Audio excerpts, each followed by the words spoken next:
Assalamualaikum warahmatullahi wabarakatuh. Apa kabar hari ini anak-anak? Semoga sehat selalu ya. Perkenalkan, saya Izanatu Fathul Jannah, peserta magang 3 dari Universitas Muhammadiyah Purwokerto. Ya, di sini saya akan mengampu mata pelajaran biologi dan hari ini kita akan belajar mengenai sistem pencernaan pada manusia. Sebelum memasuki pembelajaran, Ibu akan menjelaskan tentang tujuan pembelajaran hari ini ya. Yang pertama itu peserta didik dapat membedakan jenis pencernaan mekanik dan pencernaan kimiawi. Yang kedua, peserta didik mampu mengidentifikasi organ-organ penyusun sistem pencernaan pada manusia. Yang ketiga, peserta didik mampu menjelaskan fungsi enzim pada setiap organ setiap pencernaan pada manusia. Yang keempat, peserta didik mampu menganalisis proses pencernaan makanan yang terjadi pada setiap organ sistem pencernaan manusia. Memasuki pembelajaran ya. Nah, apa sih sistem pencernaan itu? Pastikan kalian sudah tidak asing ya mendengar kata sistem pencernaan. Nah, pencernaan sendiri adalah proses merupakan yang melibatkan organ-organ pencernaan dan kelenjar-kelenjar pencernaan. Sistem pencernaan ini berfungsi memecah bahan-bahan makanan yang menjadi sari-sari makanan yang nantinya akan diserap oleh tubuh.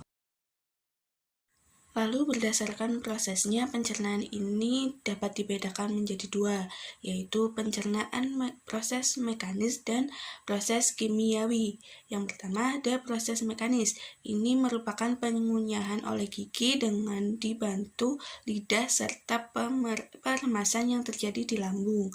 Nah, yang kedua ada proses kimiawi, yaitu pelarutan dan pemecahan makanan oleh enzim-enzim pencernaan dengan mengubah makanan yang bermolekul besar menjadi bermolekul kecil. Proses pencernaan makanan meliputi ingesti, yaitu memasukkan makanan ke dalam tubuh melalui mulut. Yang kedua, mastikasi, proses mengunyah makanan oleh gigi. Yang ketiga, deglutisi, merupakan proses menelan makanan di kerongkongan. Yang keempat, digesti, yaitu pengubahan makanan menjadi molekul yang lebih sederhana dengan bahan enzim terdapat di lambung atau pencernaan. Yang kelima, ada absorpsi, merupakan proses penyerapan yang terjadi di usus halus. Yang keenam, ada defekasi, merupakan pengeluaran sisa makanan yang sudah tidak berguna untuk tubuh melalui anus. Nah, bisa dilihat ya, di situ ada gambar organ-organ pencernaan yang terdiri dari mulut, kerongkongan, hati, lambung, pankreas, empedu, usus besar, usus halus, rektum, dan yang terakhir itu ada anus. Ya, selanjutnya ada alat-alat pencernaan. Yang pertama itu mulut.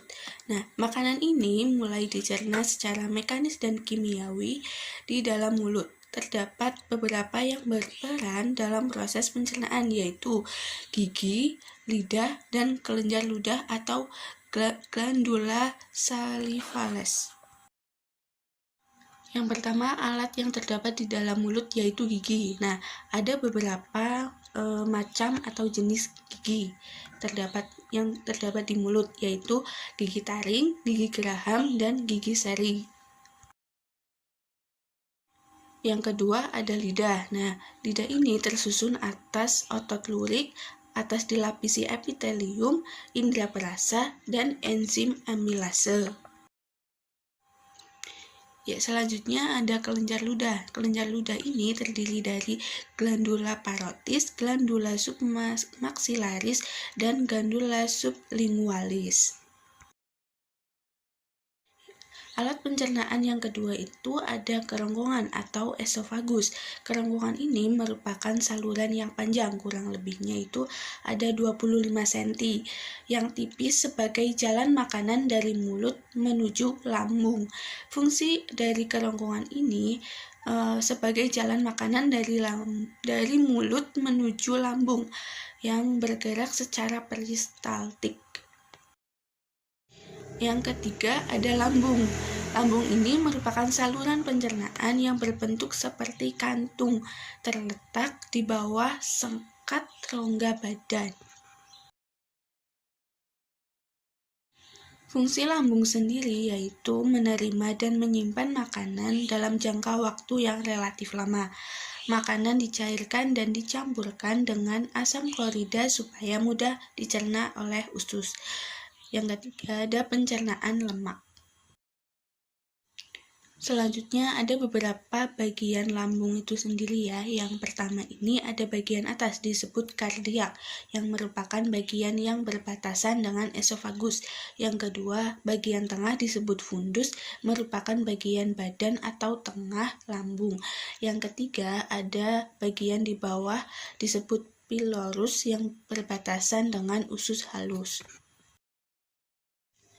Ada beberapa enzim yang terdapat di lambung, yaitu ada lipase, pepsin, dan renin.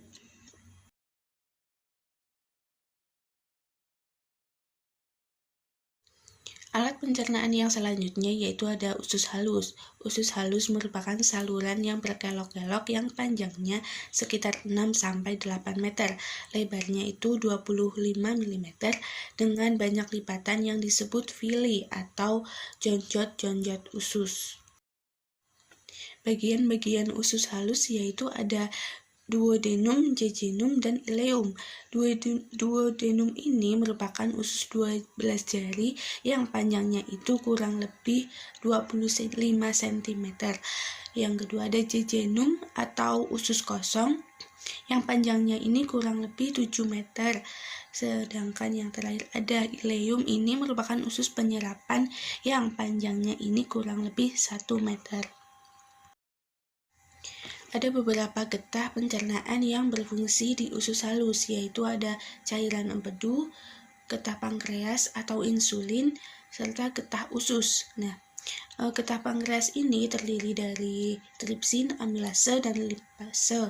Sedangkan getah usus ini ada sukrase, maltase, laktase, serta peptidase.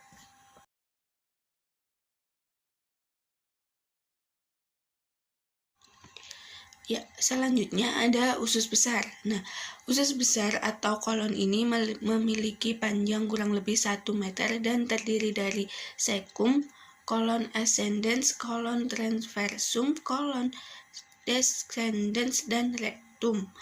Nah, fungsi utama dari usus besar ini untuk pembusukan sisa makanan menjadi feses dan penyerapan air dari feses.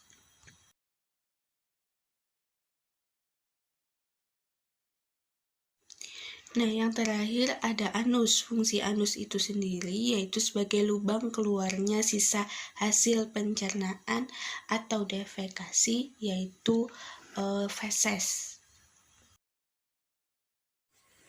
Sekian penjelasan dari saya, semoga apa yang kita pelajari hari ini dapat bermanfaat dan mohon maaf apabila banyak kekurangan dan terima kasih atas partisipasinya. Saya akhiri. Wassalamualaikum warahmatullahi wabarakatuh.